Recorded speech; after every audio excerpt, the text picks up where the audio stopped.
જી નમસ્કાર, હું વિજયકુમાર ઉકાભાઈ દાડિયા, રહેવાસી વિરવલ, તાલુકો ધરમપુર, જિલ્લા વલસાડ. કે હું સર્જરી માટે આવ્યો છું.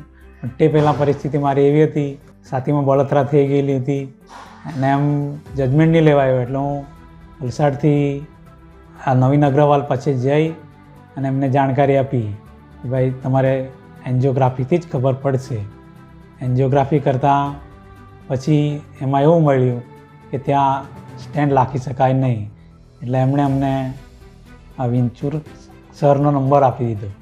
સર કે હું પોતે જ ડૉક્ટર સાહેબ બોલું છું એમ તો તમે આવતીકાલે જો 6-9 વાગ્યામાં સુધી આવી જતા હોય તો તે ટાઈમમાં તમે સુરત આવી જાઓ, નહીં તો પછી પરમ દિવસે. અમને કહી દીધું કે આ તો ફરજિયાત સર્જરી કરવી જ પડશે, બ્લોકેજ છે એટલે. પછી અહીંયા સર્જરી માટે દાખલ થઈ ગયા. પછી સરે સર્જરીનું બધું જે કર્યું એ પછી કંઈ નહીં. પછી જ્યારે સર્જરી થઈ આઈસીયુમાં જીવો, આઈસીયુમાં જોઈને બધી એ લોકોની પૂરી ટીમ વર્ક જે કામ કરતી એક પેશન્ટ પાછળ સર લોકોનું, એ પછી મને ખબર પડી કે આટલું મહેનત કરે છે સર.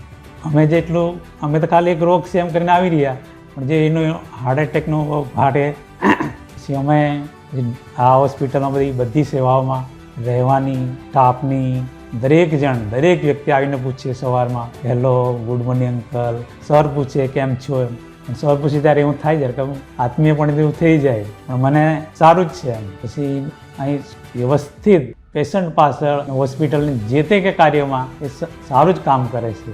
એ આપણને માર્ગદર્શન બી મળી જાય ને કેવી રીતે રહેવાનું, ખાધે પીધે જ નહીં પણ એમાં બી થોડી કાળજી હોય તો આવી રીતે જીવી શકાય. 2 દિવસ પછી ડિસ્ચાર્જ થઈશ, મને નવું જીવન જેવું મળી ગયું છે, એટલે હું તો આનંદમાં જ છું.